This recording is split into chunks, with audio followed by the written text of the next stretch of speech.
ভাই আমি একটা কথা বলেছি, কথাটা ভাইরাল হয়েছে অনেক। মানুষ মানুষের অবস্থানকেই ভালোবাসে, মানুষ কখনোই মানুষের অন্তঃসত্ত্বাকে ভালোবাসে না।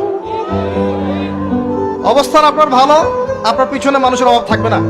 আজকে আপনার ক্ষমতা আছে, পাওয়ার আছে, খ্যাতি আছে, ইত্যাদি আছে, মানুষ দেখবেন পিছনে ঘুরঘুর করছে, ঘুরঘুর করছে, এবং এরা কিন্তু সবাই সবার স্বার্থেই ঘুরঘুর করছে। এর বাইরে আল্লাহ পাক কিছু মানুষের মনে আল্লাহর পক্ষ থেকে মহব্বত দেন, এটা আলাদা বিষয়। আপনি মানুষকে সন্তুষ্ট করতে পারবেন না।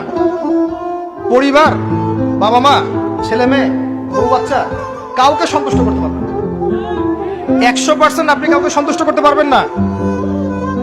সারা জীবন করে যাবেন, আপনার বিরুদ্ধে অভিযোগ থেকেই যাবে। শুধু আল্লাহ রাব্বুল আলামিন অপেক্ষা করে বসে আছেন, আপনি কখন তওবা করে তার দিকে ফিরে আসবেন। দিন আল্লাহ পাক আপনাকে মাফ করে দিবেন ইনশাআল্লাহ। আল্লাহ পাক বলেছেন, শোনেন, ইল্লা মান তাবা, যে অনেক গুনাহ করেছে, শিরক করেছে, জিনা করেছে, মদ খেয়েছে, বেদাত করেছে, হারাম খেয়েছে, আল্লাহ পাকের অবাধ্য হয়েছে, নামাজ পড়ে নাই, যাকাত দেয় নাই, ইত্যাদি ইত্যাদি অনেক অন্যায় করেছে,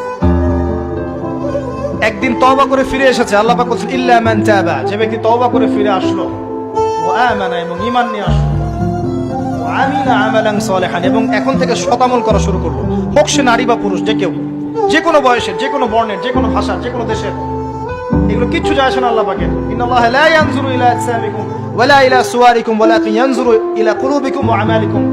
আল্লাহ পাক শুধু কলব দেখেন, আমল দেখেন, রক্ত মাংস বর্ণ এগুলো দেখেন না। আল্লাহ পাক ফিরে এসেছে, আমল, ঈমান এনেছে, আমল সালেহ করেছে।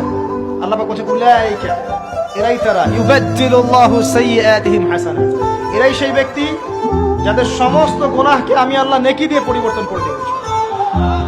আল্লাহ অপেক্ষা করছেন আপনার জন্য।